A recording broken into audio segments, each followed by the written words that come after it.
진심으로 환영하고 축복합니다. 예, 정말로 어려운 발걸음 믿음으로 하신 줄을 믿습니다. 예, 계속해서 우리가 로마서 말씀을 살펴보도록 하겠습니다. 5절 말씀을 보십시오. 바울은 1절에서 자신을 하나님의 복음을 위해 특정함을 입은 사도라고 소개하였습니다. 그리고 2, 3, 4절에서 그 복음에 대해 자세히 설명한 후 5절에 와서 다시 은혜와 사도의 직분을 받은 자로 다시금 자신을 소개합니다. 여러분, 이것은 부르심, 복음, 부르심이라는 키아즘 구조, 샌드위치 구조입니다.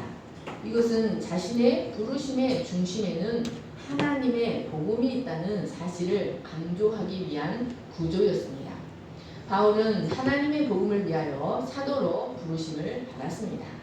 이 복음은 타락한 인류를 위해 하나님이 그의 아들을 보내시겠다는 그의 아들에 대한 약속인데, 그 약속은 다윗의 혈통에서 나시고 죽은 자들 가운데서 부활하신 예수 그리스도를 통하여 성취되었습니다. 바울은 바로 그 예수 그리스도로 말미암아 자신이 은혜와 사도의 직분을 받았다고 말합니다. 이 그로 말미암아라는 말은 로마서 안에서 예수 그리스도로 말미암아, 그의 피로 말미암아 등과 함께 매우 자주 나오는 표현입니다. 이는 오직 예수 그리스도를 통해서만 은혜와 사도의 직분을 받을 수 있다는 의미입니다. 그것은 바로 하나님의 아들 그리스도가 십자가에 죽으시고 부활하심으로 말미암아 하늘과 땅의 주가 되셨고 우리의 모든 구원 과정을 주관하시는 바로 하나님, 그 주가 되셨기 때문이었습니다. 여러분, 이 사실은 바울이 로마서에서 반복해서 줄기차게 주장하는 중요한 사실입니다. 또 그런데 여기 은혜와 사도의 직분이라는 말씀은 사도의 직분이라는 은혜로운 선물이라는 뜻입니다. 이것은 그리스도로부터 오직 은혜로 주어지는 선물의 직분이기에 결코 자랑할 수 있는 것이 아니라는 뜻이 들어있습니다. 뿐만 아니라 이것은 하나님께서 베풀어 주시는 은혜가 있어야만 감당할 수 있는 직분이라는 뜻이 있습니다. 여러분, 이것은 우리에게는 복음을 위해 살 수 있는 능력이 전혀 없음을 가르쳐 줍니다. 여러분, 우리는 복음을 위한 부르심을 받아도 복음이 주는 은혜가 없으면 복음의 직분을 감당할 수가 없습니다. 그저 우리는 하나님이 주시는 은혜가 없으면 율법주의자나 열심당원이 될 뿐입니다. 그러나 그것은 하나님 나라를 해방하는 것이요 복음을 위해 사는 흉내만 내는 것에 불과할 뿐입니다. 우리가 진정으로 복음을 위해 살고 복음을 위해 주신 직분을 감당하기 위해서는 하나님께서 복음을 통해 베풀어 주시는 은혜가 있어야만 그 직분을 감당할 수 있습니다. 오직 하나님의 은혜만이 우리를 복음을 위한 직분을 감당할 수 있게 합니다. 그래서 바울은 이 사도의 직분을 자기의 지혜나 자기의 노력이 아니라 오직 하나님이 부어주시는 은혜로서만 감당하고자 힘을 썼습니다. 그 결과 그랬을 때 그는 다른 모든 사도보다 더 많이 수고할 수 있었습니다. 하지만 그는 그것이 모두 자신의 노력의 결과가 아니라 자신과 함께 하신 하나님의 은혜라고 고백하였습니다. 이처럼 복음은 우리 부르심의 원동력이요 우리의 삶의 목적이요 우리의 모든 능력의 근원입니다. 5절에서 바울은 하나님께서 이렇게 자신에게 사도의 직분이라는 은혜를 허락하신 이유가 무엇인지를 선언합니다. 이 5절 말씀을 직역하면 이렇습니다. 그로 말미암아 우리가 은혜와 사도의 직분을 받았다. 그의 이름을 위하여 모든 이방인들 중에서 믿음의 순종을 위하여입니다. 여러분, 이것은 하나님께서 바울에게 사도의 직분을 주신 이유가 무엇인지를 가르쳐 줍니다. 그리고 하나님의 복음을 듣는 자들에게 하나님이 요구하시는 반응이 무엇인지를 가르쳐 줍니다. 여러분, 하나님께서 바울에게 사도의 직분을 허락하신 이유가 무엇이었습니까? 첫째, 그의 이름을 위해서입니다. 이는 예수 그리스도의 이름에 영광과 존귀를 돌리게 하기 위해서라는 뜻입니다. 이름은 사람이 자기 자신을 나타내는 중요한 수단입니다. 특히 고대 세계에서 힘 있는 자의 이름은 다른 사람을 다룰 수 있는 수단이 되기도 하였습니다. 그런데 하나님께서 바울에게 사도의 직분을 주시고 그것을 감당할 수 있도록 은혜를 주신 것은 바로 모든 입으로 예수를 주라 시인하도록 하게 하기 위함이었습니다. 하나님께서 바울에게 사도의 직분을 감당할 수 있는 능력과 은혜를 주신 것은 모든 무릎을 예수의 이름에 꿇게 하시고 그 모든 영광을 예수님께 돌리도록 하게 하시기 위함이었습니다. 사랑하는 여러분, 하나님은 둘째 아담으로 오셔서 죽기까지 순종하심으로 첫째 아담의 실패를 만회하신 예수 그리스도를 지극히 높이셨습니다. 그리고 모든 이름 위에 뛰어난 이름을 주셨습니다. 그리고는 자신을 경외하듯 예수 그리스도를 경외하고 자신에게 순종하듯 예수 그리스도에게 순종하고 자신에게 영광 돌리듯 예수 그리스도에게 영광을 돌리게 하셨습니다. 빌립보서 2장 9절 10절을 보십시오. 이러므로 하나님이 그를 지극히 높여 모든 이름 위에 뛰어난 이름을 주사 하늘에 있는 자들과 땅에 있는 자들과 땅 아래에 있는 자들로 모든 무릎을 예수의 이름에 꿇게 하시고. 사랑하는 여러분, 이것이 바로 바울의 모든 사역의 궁극적인 목적이었습니다. 바울은 자신의 개인의 이익이나 이방인들의 이익을 위해서 일하지 않았습니다.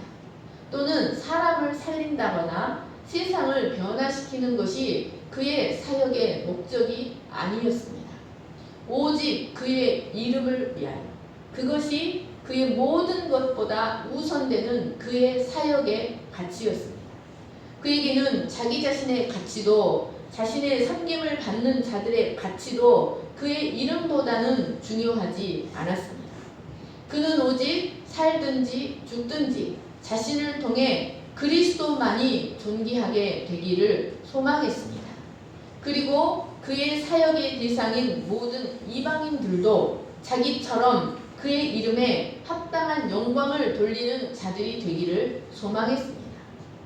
여러분, 그런데 그것은 그의 이름을 위하여 사역하는 그것은 결과적으로 자신을 위한 것이 되었습니다. 결과적으로 자신의 민족을 위하는 것이 되었고 결과적으로 자신의 사역의 대상인 이방인들을 진정으로 위하는 것이 되었습니다. 사랑하는 여러분, 이는 우리가 구원받은 궁극적인 목적도 결국 예수 그리스도를 위하여 살도록 하기 위함이라는 것을 가르쳐줍니다. 여러분, 예수 그리스도를 위하여 그의 이름 앞에 무릎을 꿇고 그에게 모든 영광을 돌리는 삶이 결국은 자기 자신을 위하는 길이 됩니다. 결국은 내 가족과 나의 민족을 진정으로 위하는 길이 된다는 것을 기억하시기를 축원합니다. 두 번째로 하나님께서 사도 바울에게 사도의 직분을 감당할 수 있는 능력과 은혜를 부어주신 것은 모든 이방인들로 믿어 순종하도록 하게 하기 위함이었습니다. 여기 모든 이방인이란 모든 민족, 모든 백성으로 복음의 범주가 all the nations, all over the world라는 것을 가르쳐줍니다. 바울의 사역의 영역은 온 이방 세계였습니다. 그리고 믿어 순종한다는 말은 믿음으로부터 나는 순종, 곧 믿음의 순종을 말합니다.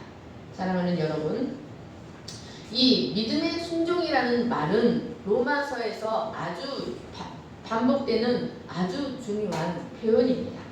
바울은 이를 로마서의 끝부분에 가서도 동일하게 강조하고 있습니다.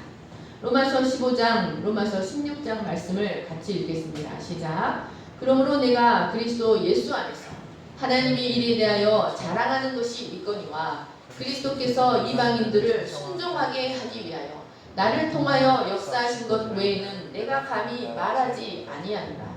나의 복음과 예수 그리스도를 전파함, 영세 전부터 감추어졌다가 이제는 나타내신 바 되었으며 영원하신 하나님의 명을 따라 선지자들의 글로 말미암아 모든 민족이 믿어 순종하게 하시려고 알게 하신 바 그 신비의 계시를 따라 된 것이니. 사랑하는 여러분, 그러니까 바울이 일생 동안 힘쓰고 애썼던 사역의 목적과 방향은 바로 자신이 전파하는 복음을 통하여 이방인들이 하나님께 대한 절대적인 믿음과 신뢰를 갖고 그 믿음에 따라 하나님께 절대적인 순종을 하는 삶을 살아가도록 하는 것이 그의 사역의 목적이었습니다. 여러분, 이것은 온 세상이 하나님의 아들 예수 그리스도의 주권적인 통치에 절대적으로 순종하는 삶을 살아가도록 하는 것, 그것이 그의 사역의 절대적인 목적과 방향이었습니다. 이것은 곧 이방인들 안에 하나님의 나라가 이루어지는 것, 하나님의 의로 인하여 온 땅에 여호와의 통치가 이루어지는, 온 땅이 여호와의 성소가 됨으로 말미암아 하나님의 창조의 목적이, 본래의 목적이 회복이 되고 에덴의 안식과 풍요가 풍성하게 이루어지는 것, 그것이 사도 바울의 사역의 목적이요 하나님이 바울에게 은혜를 주시는 이유였습니다. 여러분, 우리는 순종이라고 하면 기분 나빠하기 쉽습니다. 그런데 여러분, 하나님을 절대적으로 신뢰하고 하나님께 절대적으로 순종하는 삶이야말로 에덴의 안식과 우리의 삶에 부족함이 없는 풍요가 이루어지는 길이라는 것을 기억하시기를 축원합니다. 그러므로 여러분, 사도 바울이 이방에 복음을 전하여 모든 이방으로 믿어 순종케 하는 것은 이 땅에 하나님이 창조하신 본래의 창조의 목적이 회복이 되는 것이었습니다. 그런데 이것은 또한 바울이 그토록 사랑하는 이스라엘에 하나님의 구원이 다시 임하게 하기 위한 전제 조건이 되기도 하였습니다. 이방의 수가 차기까지 이스라엘의 구원을 미뤄놓으시잖아요. 사도 바울이 그토록 사랑하는, 자신의 이름을 생명책에서 지워질지라도 이스라엘의 구원이 다시 임하기를 바랬던 그 바울의 소망이 다시 임하게 하는 전제 조건이기도 하였습니다. 바로 이것을 위해서 모든 이방이 믿어 순종하는 삶을 살도록 하기 위해서 그는 자신이 알고 있는 모든 세계를 돌아다니며 복음을 전하고 이방인들에게 확신을 주며 임금들 앞에 서기까지 하였습니다. 그런데 여러분, 여기 순종이라는 단어 휘파쿠오는 귀를 기울이다, 주의하여 듣고 대답하다라는 뜻이 있습니다. 그러니까 여러분, 믿음의 순종은 곧 믿음의 들음이라는 말로 바꿀 수도 있는 것입니다. 그런데 여러분, 이것은 본래 하나님께서 시내산에서 자신과 언약 맺은 이스라엘에게 그토록 요구하셨던 것이었습니다. 출애굽기 19장 5절 말씀을 보십시오. 세계가 다 내게 속하였나니 너희가 내 말을 잘 듣고 내 언약을 지키면 너희는 모든 민족 중에서 내 소유가 되겠고 너희가 내게 대하여 제사장 나라가 되며 거룩한 백성이 되리라. 신명기 6장 4절. 들으라 이스라엘아, 우리 하나님 여호와는 오직 유일한 여호와이시니 너는 마음을 다하고 뜻을 다하고 힘을 다하여 주 너의 하나님을 사랑하라. 사랑하는 여러분, 믿음의 들음, 주의하여 듣고 대답하고 순종하는 믿음의 순종은 하나님께서 자신과 언약 맺은 이스라엘에게 그토록 원했던 하나님의 소망이었습니다. 그것은 하나님과 언약 맺은 이스라엘의 언약적 의무였습니다. 하나님은 이스라엘이 이를 통하여 하나님의 통치가 임하는 여호와의 나라가 되고 또한 제사장 백성이 되어 온 땅에 여호와의 통치가 임하게 하는 제사장 백성이 되기를 원하셨습니다. 그러나 여러분, 그토록 수많은 이적의 경험은 그들 안에서 믿음의 들음으로 승화되지 못했습니다. 결국 하나님의 백성이라는 특권은 이스라엘에서 교회로 넘어오게 되었습니다.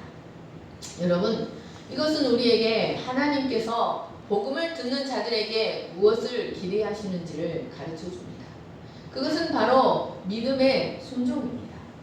바울은 로마서에서 오직 믿음으로 말미암아 의롭다함을 얻는다는 이심득의 원리를 강력하게 주장합니다. 그런데 여기서는 믿음으로만이 아니라 믿음의 순종으로 의롭게 된다고 말하고 있습니다.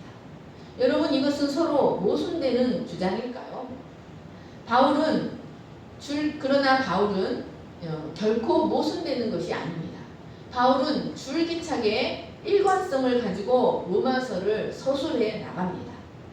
여러분, 이것은 바울이 자신의 사도의 직분을 통해 모든 열방 가운데 전해져야 했던 복음은 일시적인 감정의 행위가 아니라 반드시 그리스도와 그의 복음 진리에 전심을 다해 헌신해야 하는 것이라는 사실을 가르쳐 줍니다.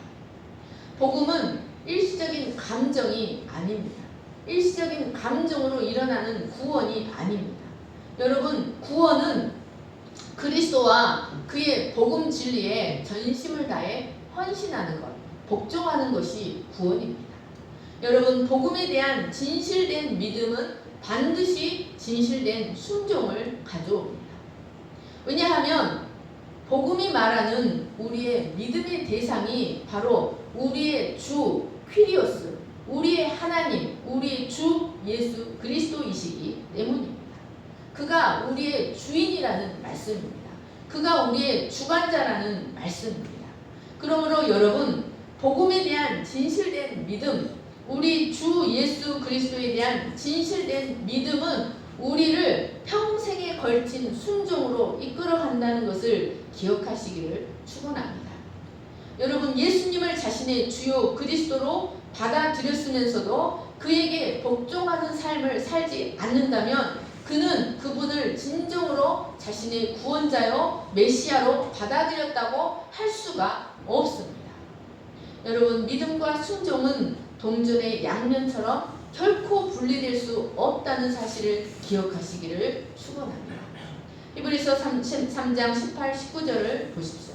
또 하나님이 누구에게 맹세하사 그의 안식에 들어오지 못하리라 하셨느냐.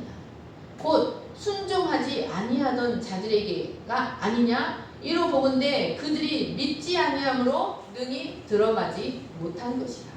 여러분, 히브리서 기자는 여기서 믿음과 순종을 동일시하고 있습니다. 여러분, 그들이 순종하지 아니함으로 가나안에 들어가지 못했습니다. 이는 그들이 믿지 못함으로, 하나님을 전적으로 믿지 못함으로 가나안에 들어가지 못했다는 말씀입니다. 여러분, 우리의 믿음은 하나님께 대한 순종을 통해 드러납니다. 그리고 그 순종은 믿음의 들음에서부터 시작됩니다. 그리고 그 들음은 그리스도라는 복음의 말씀, 믿음의 말씀으로 말미암습니다. 사랑하는 여러분, 귀를 열고 하나님의 말씀에 주의하여 듣고 대답하시기를 간절히 축원합니다. 하나님, 우리의 믿음을 순종을 통해 나타내시는 복된 여러분 되시기를 간절히 축원합니다. 고린도후서 4장 4절, 시편 2편 같이 읽겠습니다. 시작. 우리의 싸우는 무기는 육신에 속한 것이 아니요 오직 어떤 견고한 진도 무너뜨리는 하나님의 능력이라. 모든 이론을 무너뜨리며 하나님 아는 것을 대적하여 높아진 것을 다 무너뜨리고 모든 생각을 사로잡아 그리스도에게 복종하게 하니 너희의 복종이 온전하게 될 때 모든 복종하지 않는 것을 벌하려고 준비하는 중입니다. 내가 여호와의 명령을 전하노라. 여호와께서 내게 이르시되 너는 내 아들이라. 오늘 내가 너를 낳았도다. 내게 구하라. 내가 이방 나라를 내 유업으로 주리니 내 소유가 땅끝까지 이르리로다. 그런즉 군왕들아 너희는 지혜를 얻으며 세상의 재판관들아 너희는 교훈을 받을 자다. 여호와를 경외함으로 섬기고 떨며 즐거워할지어다. 그의 아들에게 입맞추라. 그렇지 아니하면 진노하심으로 너희가 길에서 망하리니 그의 진노가 급하심이라. 여호와께 피하는 모든 사람은 다 복이 있도다. 사랑하는 여러분, 복음은 하나님 아는 것을 대적하여 높아진 것을 다 무너뜨리고 모든 생각을 사로잡아 그리스도에게 복종하게 하는 것이 복음입니다. 여러분, 내게 구하라. 내가 이방 나라를 내 유업으로 주리니 내 소유가 땅끝까지 이르리로다. 이 말씀은 온 세상이 그 앞에 무릎을 꿇고 그의 통치를 받고 그의 명령에 복종해야 한다는 말씀입니다. 예수 그리스도는 십자가와 부활을 통해 옛 시대의 지배자, 우리의 옛 지배자였던 죄와 사탄을 정복하셨습니다. 그리고 새 시대의 주로 등극하시고 새 나라를 출범시키셨습니다. 그러므로 사랑하는 여러분, 예수 그리스도를 주로 영접한다는 것은 지금까지 해왔던 반역 행위를 중단하고 자기를 하나님 삼아, 죄를 하나님 삼아, 사탄을 하나님 삼아 살았던 모든 반역 행위를 중단하고 그 앞에 무릎을 꿇고 복종한다는 것을 의미합니다. 여러분, 그리스도를 통한 구원은 단순히 죄를 용서함 받고 천국행 티켓을 타는 것이 아닙니다. 여러분, 그리스도를 통해 구원받는다는 것은 죄와 사탄의 통치 아래서 벗어나 이제 그리스도의 통치 아래에 거하는 것을 의미합니다. 그러므로 그리스도를 믿는 것과 그에게 순종하는 것은 결코 분리될 수 없는 사실입니다. 그런데 이것은 절대로 율법적인 순종이 아니라 그의 주권, 그의 로드십에 대한 자발적인 순종입니다. 이것이 바로 복음이 만들어내는 특별한 종류의 순종입니다. 여러분, 그런데 우리가 예수 그리스도에게 순종할 때 비로소 자립적인 인생이 될 수 있다는 것을 아십니까? 우리가 예수 그리스도에게 온전히 순종할 때 우리는 비로소 진정으로 독립적인 인생을 살아갈 수가 있습니다. 그래서 바울은 그의 모든 서신서마다 그리스도를 믿을 때 주어지는 구원의 은혜를 강조할 뿐만 아니라 그의 주권적 통치에도 순종해야 함을 강조하고 있습니다. 6절 말씀을 보십시오. 바울은 이제 참으로 놀라운 선언을 합니다. 너희도 그들 중에서 예수 그리스도의 것으로 부르심을 받은 자니라. 너희도 그들 중에서는 모든 이방인들 중에서 모든 열방 중에서 예수 그리스도의 것으로 부르심을 받았다는 말씀입니다. 이는 당시 로마 교회 성도들 대부분이 이방인들이었다. 너희도 그들 중에서. 이 말은 로마 교회 성도들의 대부분이 이방인이었다는 사실을 가르쳐줍니다. 그리고 예수 그리스도의 것이란 his possession, 그의 소유라는 말씀입니다. 이는 오직 예수 그리스도에게만 소속되고 그에게 연합되어서 그들도 바울처럼 그의 이름을 위하여 살아가야 하는 존재로 부름을 받았다는 것을 의미합니다. 그들을 향한 부르심도 바울을 향한 부르심과 다를 것이 없다. 본질상 동일하다는 것을 의미합니다. 바울은 그들이 자신과 동일하게 예수 그리스도께 복종하도록 부름받은 형제들이며 이방인의 사도인 자신의 영역 안에 있는 자들로서 그래서 이 편지를 그들에게 쓰게 되었다고 지금 말하고 있는 것이었습니다. 7절 말씀을 보십시오. 같이 읽겠습니다. 시작. 로마에서 하나님의 사랑하심을 받고 성도로 부르심을 받은 모든 자에게 하나님 우리 아버지와 주 예수 그리스도로부터 은혜와 평강이 있기를 원합니다. 여러분, 이방인들 중에서 구원받은 로마 성도들, 믿음의 형제들을 첫 번째 예수 그리스도의 것으로 부름을 받았다고 말한 바울은 이제 두 번째로 하나님의 사랑하심을 받은 자들이라고 말하고 있습니다. 여기 사랑하심을 받았다는 단어 아가페이토스는 주로 극진한 사랑을 받는 어린아이들에게 쓰이는 단어였습니다. 부모의 온갖 사랑을 독차지하는 독자들에게 사용되는 단어였다는 말씀입니다.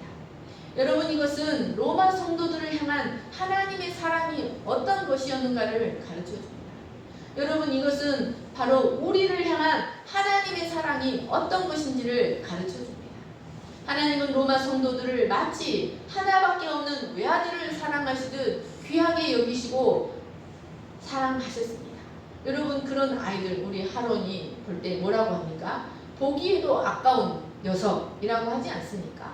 여러분, 이것이 바로 로마 성도들을 향한 하나님의 사랑이요, 우리를 향한 하나님의 사랑입니다. 하나님은 그리스도를 이 세상에 보내심으로 당신의 이러한 사랑을 우리에게 알게 하셨습니다. 바울은 로마 성도들이 그들이 어떤 형편에 있든지 자신들이 하나님의 특별한 사랑을 받는 자녀임을 기억하기를 원했습니다. 세 번째로 바울은 그들을 향하여 성도로 부르심을 받은 자들이라 라고 말하고 있습니다. 이는 거룩한 자들로 부르심을 받은 자들이라는 뜻입니다. 여러분, 이 성도라는 단어 하기오스는 구약에서 제의적으로 흠이 없고 거룩함을 나타내는 히브리어 카도시에 해당되는 단어였습니다. 그런데 여러분, 성도라는 것, 이 카톨릭에서는 어떤 거룩함의 수준에 이른 자들을 향해서만 성도라는 호칭을 붙여줍니다. 세인트라는 호칭을 어떤 윤리적인 수준에 도달한 자들을 향해서만 붙여줍니다. 그러나 여러분, 성경에서 말하는 성도는 어떤 윤리적인 행위나 기준에 의해 거룩하다고 판단되어진 존재가 성도로 부름받지 않습니다. 여러분, 성도는 전적으로 하나님의 선택하심과 부르심에 의하여 예수 그리스도를 믿고 죄사함과 의롭다함을 받아 죄악된 세상으로부터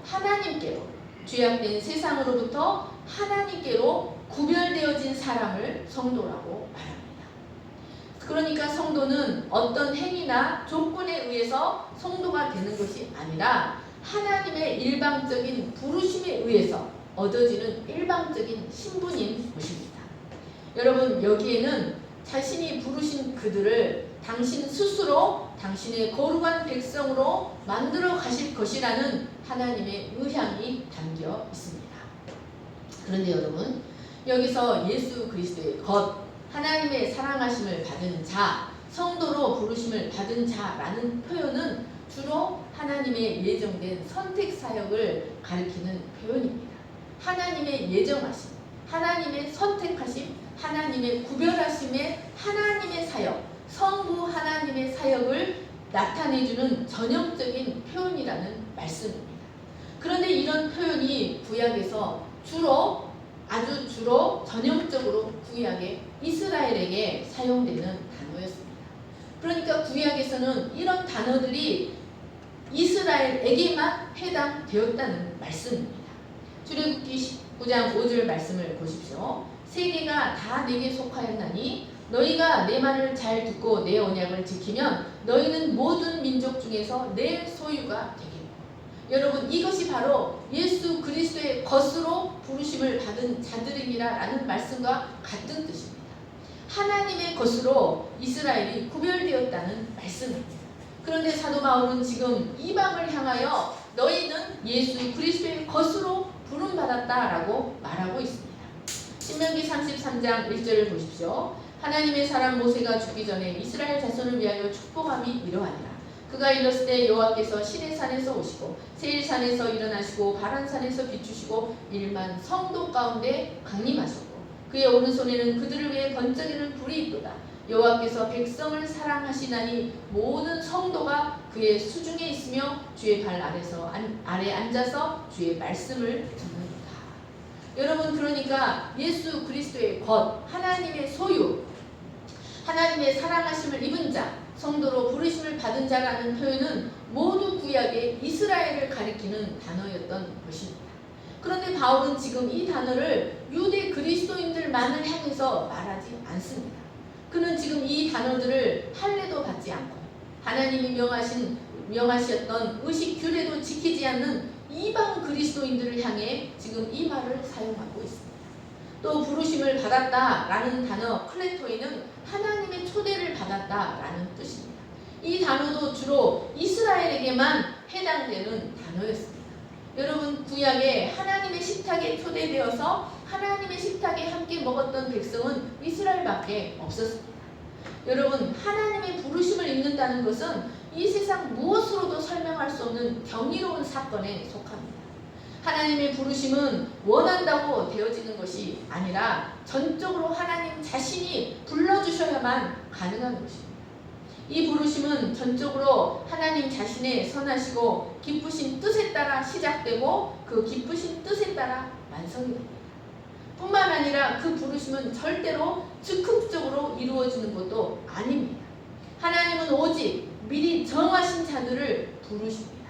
로마서 8장 30절을 보십시오. 또 미리 정하신 그들을 또한 부르시고 부르신 그들을 또한 의롭다 하시고 의롭다 하신 그들을 또한 영화롭게 하셨습니다. 여러분, 하나님의 부르심을 입는다. 그래서 하나님의 식탁에 초대받아 하나님의 식탁에서 먹는다라는 것은 이 세상 무엇으로도 설명할 수 없는 경이로운 사건입니다. 그런데 이스라엘 구약에서는 이스라엘만이 이 하나님의 부르심의 은총을 아낌없이 누렸습니다. 그런데 지금 바울은 바로 이방인 성도들을 향해서 할례도 받지 않고 하나님의 율례도 지키지 않는 바로 그 이방인 성도들을 향해서 너희가 그 하나님의 기이한 부르심의 은총을 받았다라고 말하고 있는 것입니다. 여러분, 이것은 정통 유대인들이 볼 때 너무나 불쾌하고 너무나 기분 상하는 말이었습니다. 그런데 여러분, 바울은 구약 안에서 바로 하나님의 마음을 발견하고 분명한 신학적 근거를 가지고 참으로 담대하고 단호하게 이 서신을 쓰고 있는 것입니다. 로마서 15장 15절을 보십시오. 그러나 내가 너희로 다시 생각나게 하려고 하나님께서 내게 주신 은혜로 말미암아 더욱 담대히 대략 너희에게 썼노니. 여러분, 바울이 이렇게 쓴다면 이 유대인들의 공격을 받을 것을 분명히 알면서도 담대히 단호하게 이렇게 말하고 있다는 말씀입니다. 여러분, 바울은 계속해서 로마서 안에서 아무런 공로나 자격이 없지만 하나님 당신의 선하시고 일방적인 주권에 의해 이방인들을 부르셨다는 사실을 구약의 기초에서 반복해서 증거합니다. 그래서 그는 우리가 아직 연약할 때, 우리가 아직 죄인 되었을 때, 우리가 아직 원수 되었을 때라는 단어를 반복해 사용하면서 우리를 향한 당신의 일방적이고 주권적인 부르심, 사랑을 증거하고 있습니다. 여러분, 7절 하반절 말씀을 보십시오. 더 나아가 바울은 그런 로마 성도들을 향해서 하나님 우리 아버지와 주 예수 그리스도로부터 은혜와 평강이 있기를 원하노라 라고 축복합니다. 여러분, 이 축원은 사도 바울이 자신의 서신서에서 즐겨 쓰는 인사말로 이것은 민수기 6장에 나오는 아론의 축도를 신약적으로 재해석한 것이었습니다. 사도 바울은 마치 이스라엘의 대제사장 아론이 모든 제사를 마치고 그 마지막에 이스라엘을 향해 하나님의 모든 언약적 축복이 임하기를 축복하였던 것처럼 로마 성도들을 향해 제사장적 축복의 축원을 하고 있습니다. 여러분, 그런데 이런 축복을 사도 바울이 누구를 향해 하고 있습니까? 여러분, 이런 축복의 인사는 모든 자들의 것이 아닙니다. 여러분, 이런 축원은 오직 예수 그리스도의 것으로 부르심을 입은 자들에게만 해당되는 축원입니다. 오직 하나님의 사랑하심을 입고 성도로 부르심을 받은 자들에게만 적용되는 축원입니다. 여러분, 사도 바울은 하나님 우리 아버지와 주 예수 그리스도로부터 은혜와 평강이 있기를 원한다고 축복합니다. 이것은 먼저 부르심의 사역은 전적으로 성부 하나님의 사역이다 라는 의미가 들어있습니다. 민수기 6장 24절을 보십시오. 여호와는 내게 복을 주시고 너를 지키시기를 원하노라. 여러분, 이것은 성부 하나님의 사역을 가리킵니다. 이 지키다는 단어 샤마르는 가시로 울타리를 치다 라는 뜻입니다.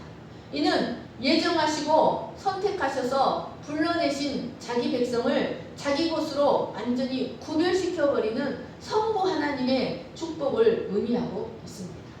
여러분, 이것은 로마 성도들에게, 바로 이방인들에게 이러한 성부 하나님의 은총이 임했다라는 것을 말하고 있는 것입니다. 그런데 여러분, 이런 자에게 바로 성자 하나님의 은혜가 임합니다.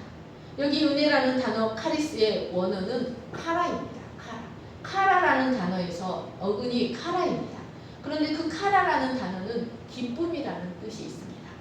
이것 그러므로 은혜라는 것은 어떤 사람이 상대방에게 기쁨이 되어 큰 호의를 입는 것을 말합니다.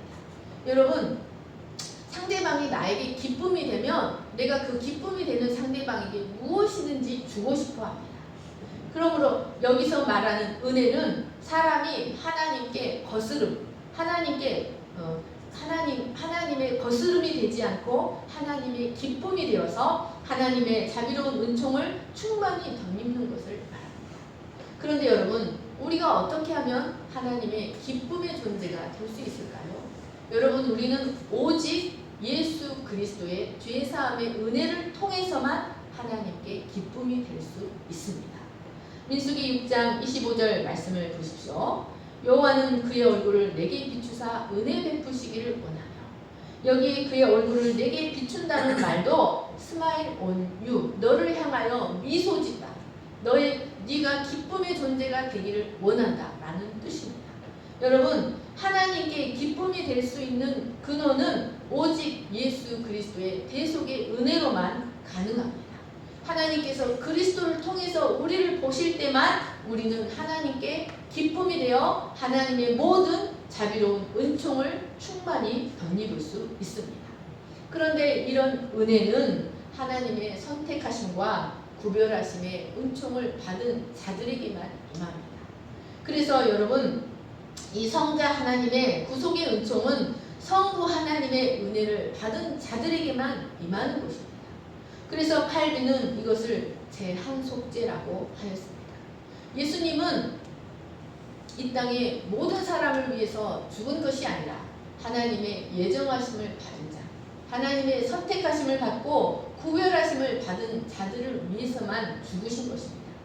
이렇게 성부 하나님의 구별하심과 성자 하나님의 구속의 은총을 입은 자들에게 평강의 은혜가 임합니다. 여러분, 샬롬의 은혜는 하나님께 진 빚을 모두 갚음으로 하나님과 불화 상태가 해결되었을 때 누리는 마음의 상태입니다.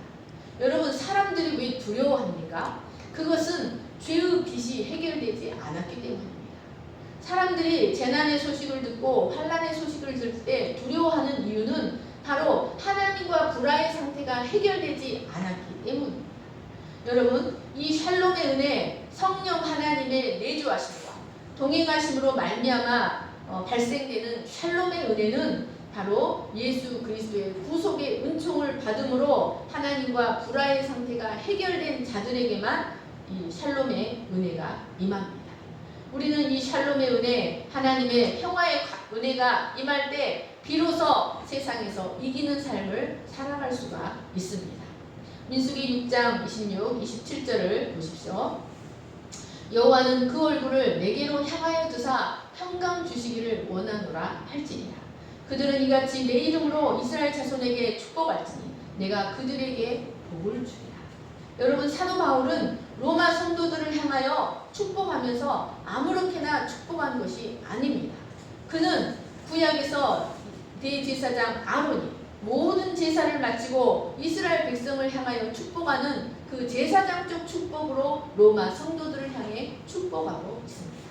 그들에게 하나님의 언약적인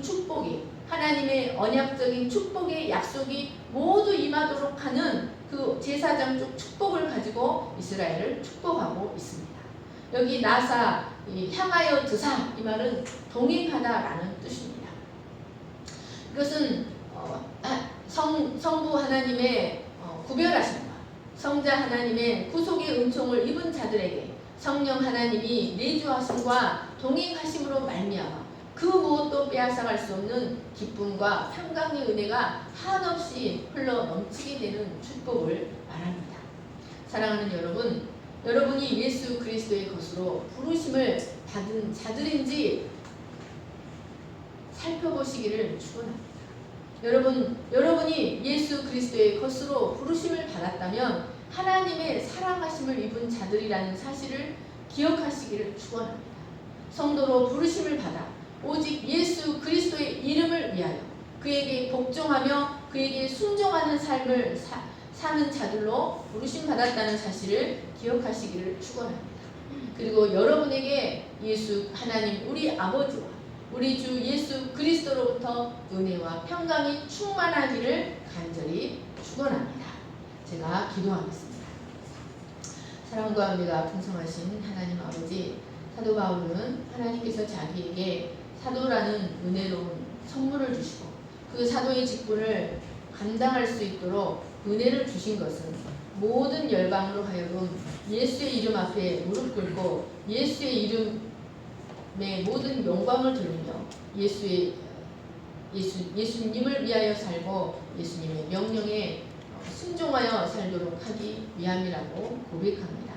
우리가 예수님을 주 그리스도로 고백하면서 그분의 통치는 받지 않는다면 그것은 우리가 진정한 믿음이라고 할 수 없으며 그것은 예수님이 우리의 진정한 주가 되셨다고 말할 수 있는 것이 아닙니다. 하나님 아버지, 우리가 믿음의 원리를 깊이 깨닫고 예수님을 우리의 주로 고백한다면 우리의 삶의 모든 영역에서 그의 통치를 받고 기쁨으로 그의 통치에 순종하는 삶을 살아가게 하여 주시기를 간절히 기도합니다. 또한 하나님의 이스라엘이 구약에서 받았던 모든 그러한 언약적인 축복이 우리의 삶을 통하여 흘러넘치고 에덴의 축복이 우리의 삶을 통하여 역사하여 우리를 통하여 온 땅이 여호와의 성소가 되고 여호와의 통치가 임하는 하나님의 나라가 될 수 있도록 제사장의 직분을 온전히 감당하는 저희가 될 수 있게 하시기를 간절히 기도합니다. 감사하며 거룩하신 예수님의 이름으로 기도합니다. 아멘. 하나님의 음성을 듣고자 기도하면 찬양하시며 예물 드리겠습니다.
왕인 인생을 살아가고 있습니까? 여전히 우리의 삶의 주권을 하나님께 맡기지 못하고 두려워하며 완전 궁금하며 살아가고 있습니까? 이제 우리의 삶의 모든 주권을 예수 그리스도께 온전히 맡기고 그의 주대심에 즐거이 순종하는 저희들이 되게 하여 주시기를 간절히 기도합니다. 그럴 때 하나님 그것은 부끄러운 불종이 아니라 그것은 참된 풍성을 이루어주는 우리의 삶이 에덴의 안식과 에덴의 풍요가 이루어지게 하는 순종임을 깨닫고 기쁨으로 우리의 삶의 주도권을 주님께 내어드리고 주님의 주권 그의 통치에 온전히 복종하는 삶을 살 수 있도록 도와주시옵소서. 이제는 우리 주 예수 그리스도의 은혜와 하나님 아버지의 거룩하신 구별하심의 사랑과 성령의 감동과 교통하심과 동행하심으로 평강을 주시는 은혜가 그의 그리스도의 주권적 통치를 받아들이고 우리의 삶의 주권을 주님께 내어드리고 주님의 통치하심, 주님의 주권에 기쁨으로 순종하기를 소망하는 모든 무리 위에 영원토록 함께 하시기를 간절히 축원하옵나이다.